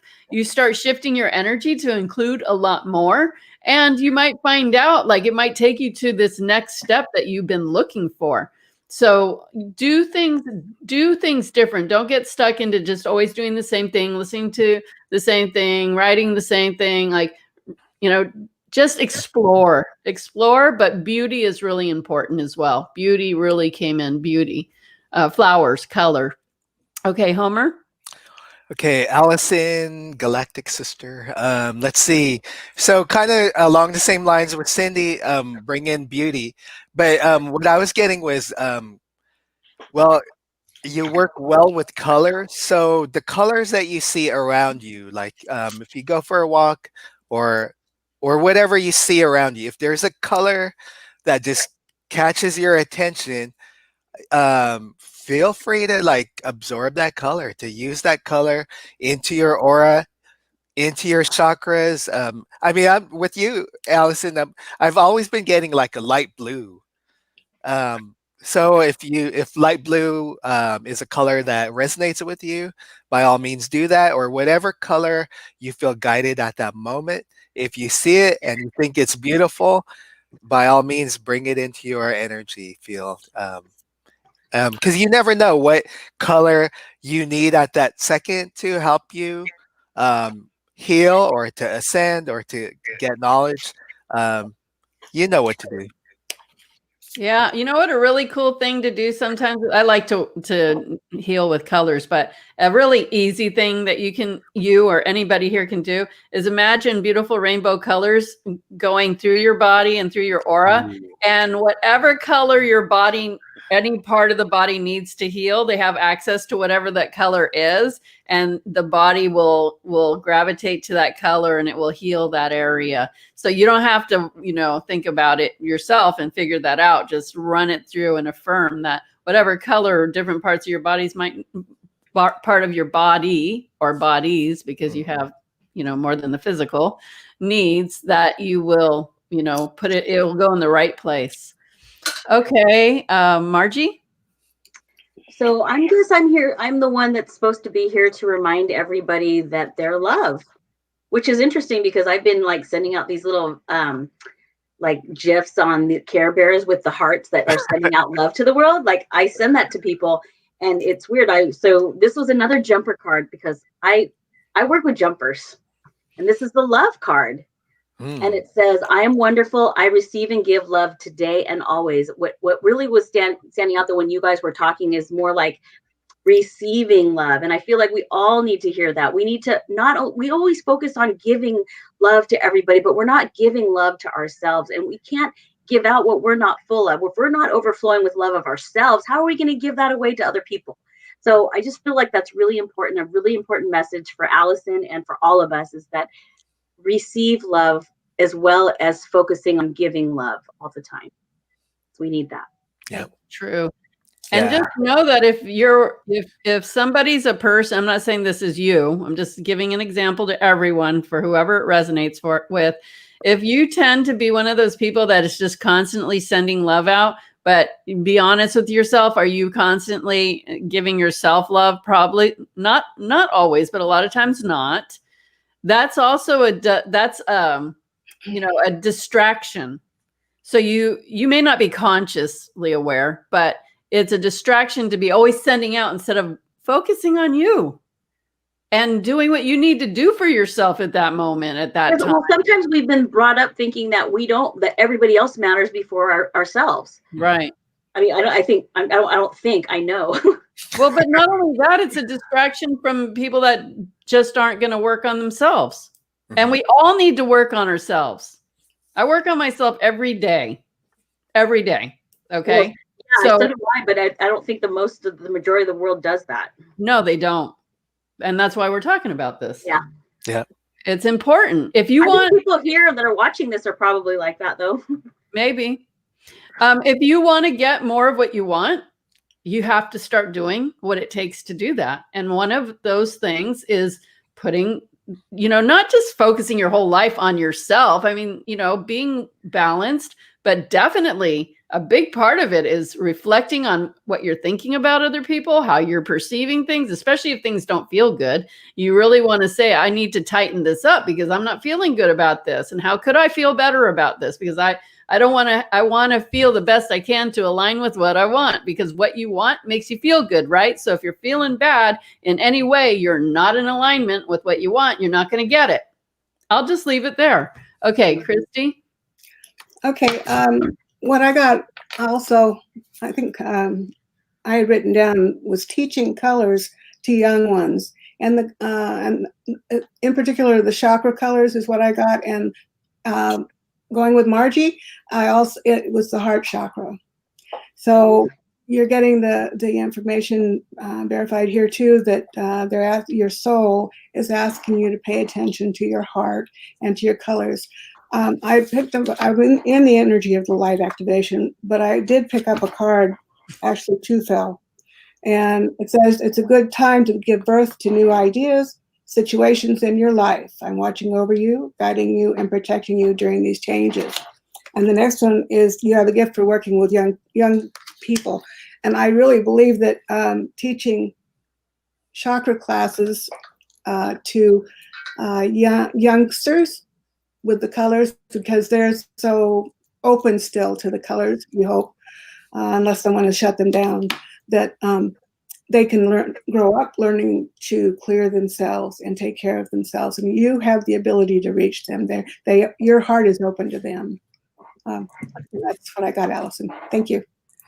Awesome. I hope that was helpful. Okay. I'm gonna, let's see. Kristi, do you want to pick someone? I just did. You did? Yeah. You did Allison. That's right. Okay. Homer, you can see? I could look up. I could go on there right now. Yeah, Margie. What is this on? Just kidding. Never mind. Homer, you want to pick one or not? Or I'll pick one if you're not going to do it. Okay, Cindy, you can pick. Well, okay. There we are. Let me see. Because we have YouTube on here and Facebook. So to be fair, let's see who's saying I'm all in. Oh, she didn't say that. If you're saying I'm all in, I can now. you. You're welcome, Allison. Now or forever hold your peace. Oh, I like that song. I just made it up. I'm glad you like it, though. That's creative. That's your new grid. I would have picked Trisha, but she didn't say I'm all in. Okay. Okay. Did you see someone, Margie? No. How about Joanna? Okay. Pocahontas, huh? Okay. Huh? Oh. I was Joanna or Pocahontas. Oh, did Joanna say? I didn't see her say that. Okay. Okay, it's all right. Yeah, you need to say I'm all in. I'm on it in. Oh, we have Emma Jade. Now you came in. but I think we're honest. So let's go ahead and start sending frequency in.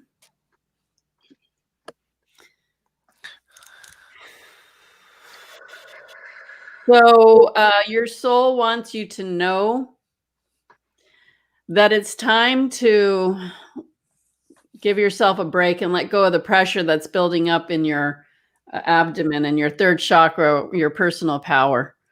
And I just feel a real tightness there. And it's like what I'm hearing is those are the days of old. It's time to renew and resurface and regenerate your life as a whole. So what I like to do in that case is look at all the different subjects of life, you know, family, business, fun, love, romance, health. Like I pick all the categories and kind of do a grid of like, where am I at from 0 to not much to 100%, and see where my attention needs calling. And what I'm hearing specifically from your soul is relationships. And friendships are really important for you to work on, and work on trusting again and having faith in people. And because I'm getting like you're closed off to you know, having open energy and expressing the love you have inside of you. It's like you're closing that off too. And you're meant to be planted here as a being of love.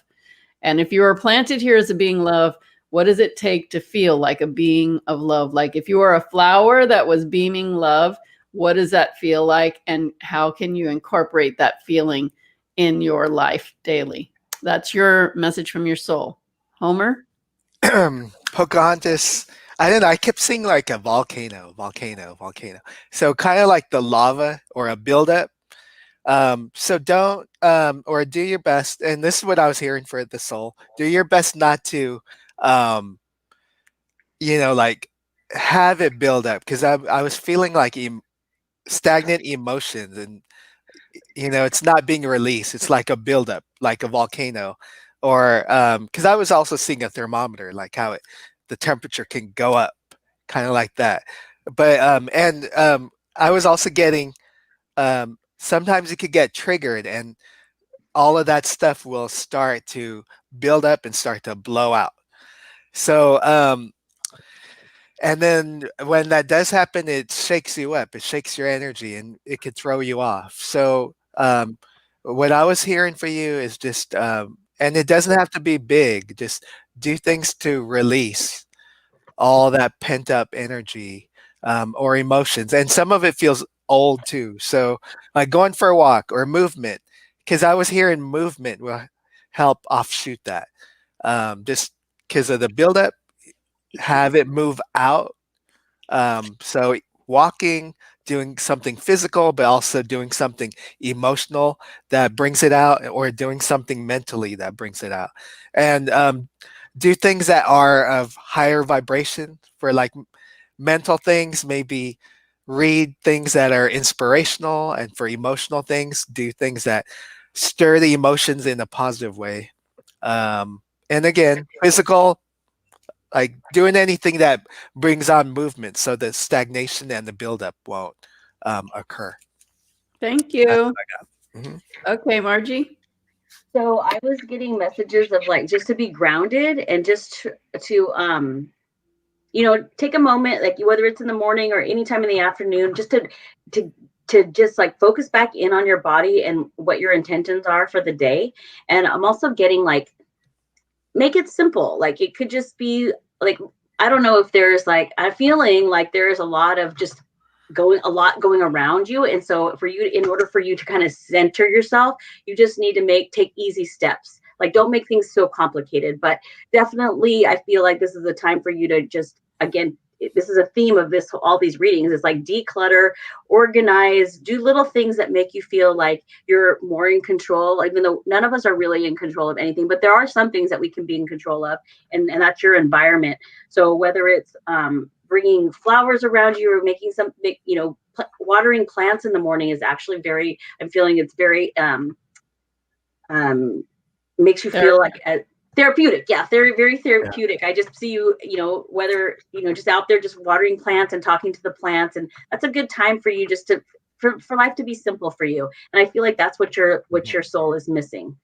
There's just so much going on right now. And just to tune into yourself and get yourself grounded and in place. And then you could go out into the world. And I also got like the analogy for the flowers, watering flowers. I'm getting more like growth, like water your growth. Okay. Thank you. Ooh, yeah. Kristi? Hi, Pocahontas. What I received to begin with is that you've learned to protect your heart, and you've had to do that. There are some barriers there so that things don't affect you quite as deeply. And I'm hearing that your soul wants you to know that it's okay to ask for help.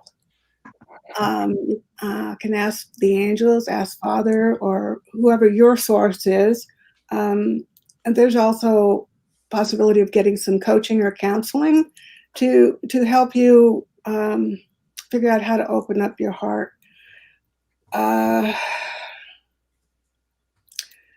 What the sentence that I heard was, her heart makes her stand back. Okay, meaning that I think it's just being wary of any situation, whether it's your plants or your romantic relationships, or even just your friends or a teacher trying to teach something. You might stand back and not hear everything that the person or people are saying because you've already put up that wall. So your soul wants you to open up. I think what Margie was saying, and Cindy and Homer, that the colors and the flowers will help to open you up. Ask for help for yourself.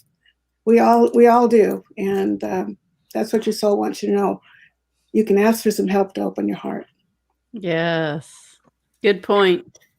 Thank you, Pocahontas. Thank you. Hope that was helpful. Yes. Okay, so I'm gonna call for Emma Jade, and so just relax, Emma Jade. We're sending in the frequencies, and we're gonna let you know what your soul wants you to know. I'm getting like these really bossy souls tonight. I'm hearing like, wait, what were the exact words? Like, let it go. Like, move on. Like we're all getting like similar messages for everybody. Move on. Next step. Take that next step. And I'm there. Your soul's showing me like one foot's planted, then the next foot needs to take the step. But it's almost like you're just where you are. It's fascinating enough, but you're not moving as fast as your soul knows that you wanted to when you came here. And it's what I was hearing is you look around at other people, and it's almost like, I'm not saying that this is 100% of the time, but what I'm getting is you compare yourself to other people. You base where you are based on where everybody else is. And your soul's like, your soul never wants to say put on blinders, but your soul wants you to do that. And just be in yourself and focus on yourself and focus forward and make a decision what you want and go for it. Like your soul showing me like this rocket that just wants to send the rocket out ahead of yourself already so we can get going. So, souls, they like to be busy. And if people are moving super slow at some point, they're just like, get on the horse and ride it, please, please. So I'm just getting to not compare yourself, not look at where other people are, because that's really has nothing to do with you. And it is a distraction keeping you from doing what you need to do for you, but you need to start doing for you. Okay, Homer. I was going to say hummus. Oh, that sounds good right now. Emma Jade. So what I was hearing was there's a new beginning for you on the horizon, but it doesn't have to be on the horizon. Bring it to you in the now. Like it's like it's kind of like when you're in the beach and then you see the sunset and the water. Like, be in the water, be in that vibration of what it is you want to bring in life. Because I was feeling there's a lot of excitement, sort of, with that new beginning. So it's there. Just bring it in now. That's what I was hearing.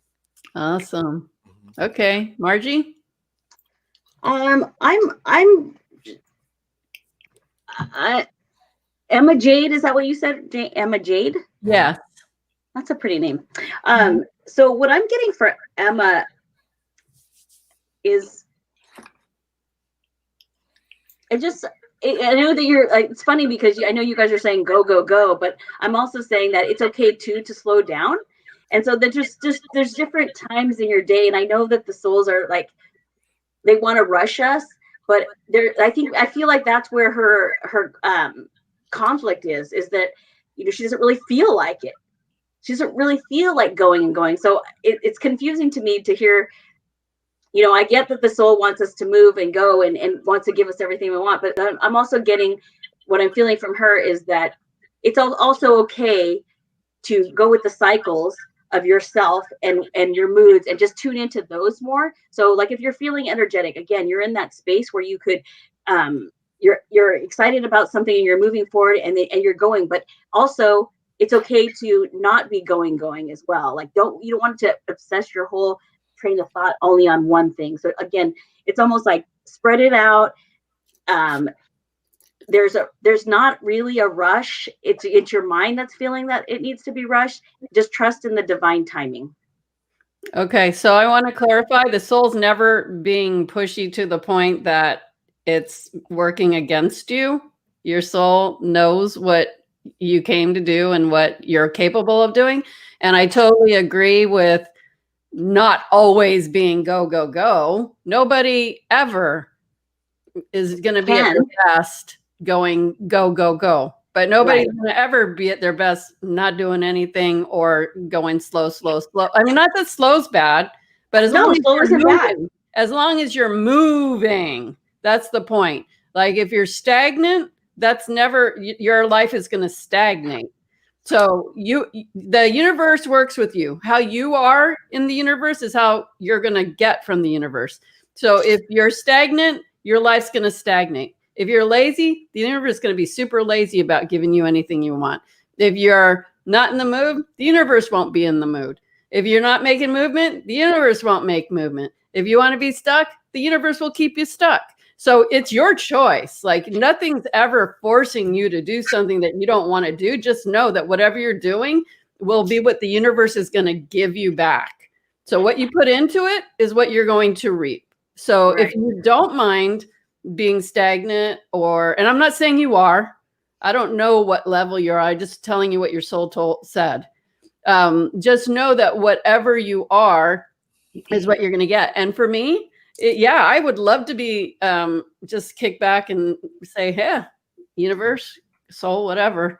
I just don't want to do anything at all. And I would love that. But I know that if I don't do anything at all, universe isn't going to do anything at all. And ultimately, that's not what I want. I want something, but I got to be I have to hold the energy of what I want. So if I want like a fun life, a light life, an abundant life, whatever, like I've got to be fun and light and abundant. I can't just I'm going to lay on the couch and watch TV. So I'm not saying that's what you're doing. I'm just saying, I'm agreeing with what Margie's saying. It doesn't mean you have to be go, go, go, and that's all you do, but know what you're doing and be conscious about what you're doing, because what you're doing matters. If you want something, just make sure you're doing what you need to do to align with it, and you're good. Yep. Sometimes I can't work for 2 days. Sometimes I can't work for many days. Sometimes my sister died. I was having a hard time working any days, but I had to work. I still had to keep my energy together and I still had to work, but because I don't have the luxury to just fade away and not do anything. But I knew that if I wanted to get better, I needed to get better. It always starts with you. The universe isn't going to give to you until it starts with you. Whatever you're doing is what the universe is going to follow. So You've got to take the lead. So yeah, it is important to relax if you're getting to relax, but it's important to go when you need to go. And it all depends on what you want in your life, what you want to achieve, and whatever that is fine. And if it's nothing, then that's cool. Don't do nothing. If it's something, then do something. Okay. It's just when you're doing nothing, don't put guilt on yourself for not doing anything. I feel like that's the message. Yeah, that's not going to help. Like, you have to be, if you want to feel guilty, then, and if you have guilt, you're going to get guilt. Yeah. If you don't want to be guilty, then don't have guilt. I think a lot of people don't realize why they're feeling guilty, though. I mean, I know a lot of people who they're not working, and they feel like they're not deserving, and that's not true. And that's why they need to come get some light activation healing, so they can understand and get the messages that they need to get to know how to align with what they want better. That's our purpose. That's our point here. It's like, people don't know, but there are ways to find out what's going to help you faster if you want. But some people don't want to. And that's okay. That's their life. That's what they want to do. Everybody has choice. Okay, Kristi? I think it was 25 years ago I met you, Cindy. Wow. Yeah. I'm old. 25? You're only 25. What do you mean? Oh, right. When I was born 25 years ago. My ophthalmologist told me today, a woman of my maturity. I was like, well, that's one way to tell me I'm getting old. Thank you. He said, as the woman of your maturity, it makes sense. No, let's just consider that you're a kindergartner at this stage of being old. She didn't say old, but that's what she's. I'm going to use that now. Man, she's 22. Right? She was definitely younger than me. Okay, Kristi. Emma Jade, thank you for this honor. What I heard was that your soul is calling for you to really tune into yourself through books, learning, classes. You tune into yourself because they're saying that you can hear us and we're sending you signals and you can hear us, but you're not believing yourself. You're not believing the answers are coming or suggestions are coming from your own self, from your higher self. So they're saying that what would really be good for you would be to meditate, because in meditation, you leave yourself open to more clearly hear what they're telling you, because they're definitely giving you information.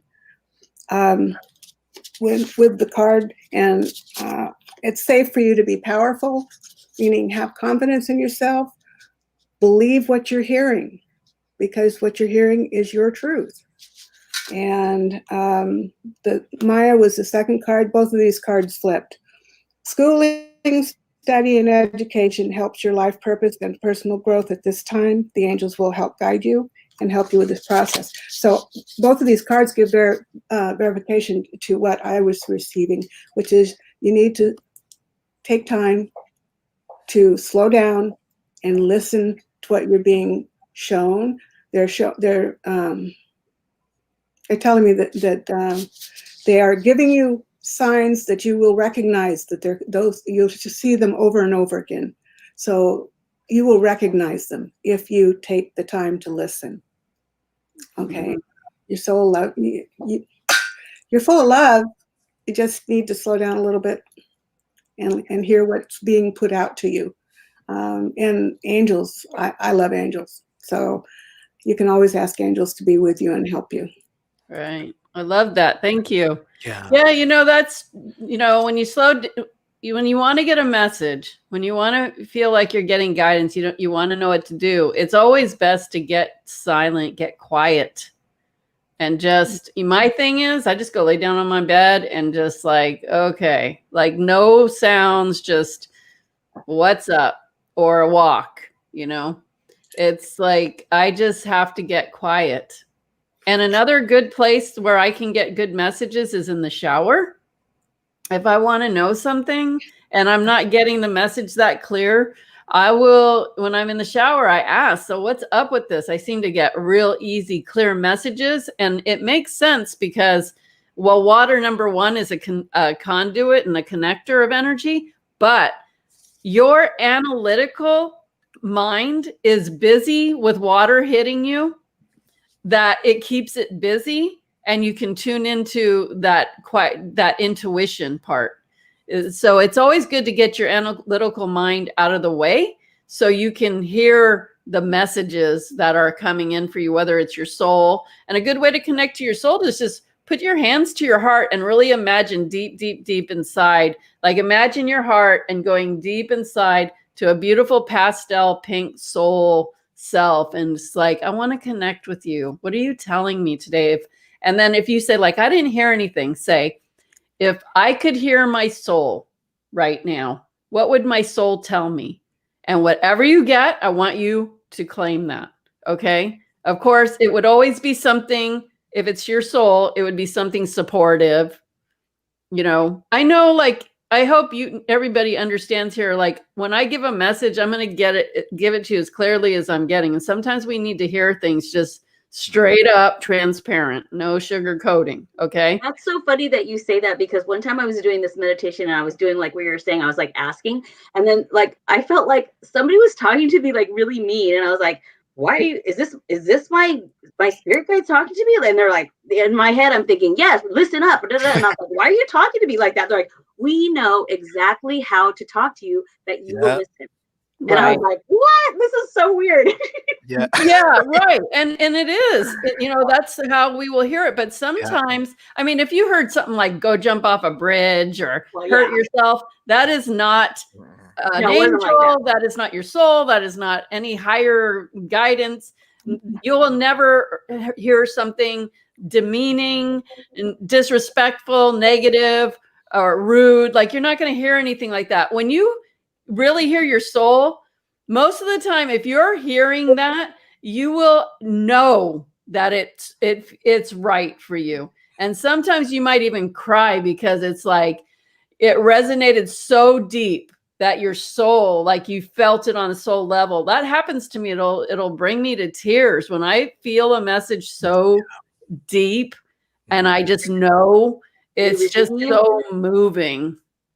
I mean, I can listen to other people, and if they say a message that's deeply moving, it'll hit me, and I'll just start crying because I just know, I feel the truth so strong. So, you know, just get quiet. Yes, Kristi. One thing I didn't mention is I'm seeing trees, and I'm feeling that being I think someone mentioned going for walks, but I'm feeling that if you're leaning up against the tree, you're going to feel that energy coming up, so that you'll be more connected with you'll be more grounded, and you'll be more connected with your higher source, your soul. Okay. Well, hopefully that was helpful, and I hope everybody knows that your souls love you. And Homer, what's up for what's coming up? We have a good show. Suicides. Oh, Friday suicides? Comas Tuesday, Friday suicide. We were going to have life purpose first and then suicide. No, just kidding. Okay. I'm just glad nobody's talking politics. Yes. No, we'll not do that here. Okay. So yeah, suicides is another really important subject. Another one of things that I've dealt with many times. There's an example in my book, Dead People in My Life. And a lot of confirmations came from the soul. So that was pretty exciting because for the people that wanted to believe me, because, you know, they were hurting so much over it, they could believe me more when they got these amazing signs and confirmations that came through. It felt so good to them because you can't disprove something. I mean, you can't disprove when you're getting these confirmations that are so clear and so on target. So we'll talk about that next. And that is Friday at 6 p.m. Pacific, 9 p.m. Eastern. And who are your guests on that show? We're hoping Alma will come on. So I feel like she'd be a really good person for that one. And then what's next Tuesday? Did we put something in there? Psychometry. Oh, No. fun. Huh? We scheduled that. We kind of. It's kind of there. That wasn't on my schedule, but okay, maybe I'm gonna look at our list. We But have two things: psychometry or lucid living and experience. lucid living. That's a good one. That is a good one. And we were also going to do karmic relationships. Yep. So anyway, I guess we'll keep you updated on Tuesday, but this Friday will be suicide. So please make sure that you tune in. And of course, I'll be putting up the announcement. And as always, please make sure you like, share, subscribe, comment. We love all those things. And we love you all for coming. Thank you so much. And thank you, Kristi and Margie, for being here. It was so fun. Love and light to you all in the universe. So thank you. And we will see you all soon. Peace. Bye. Bye.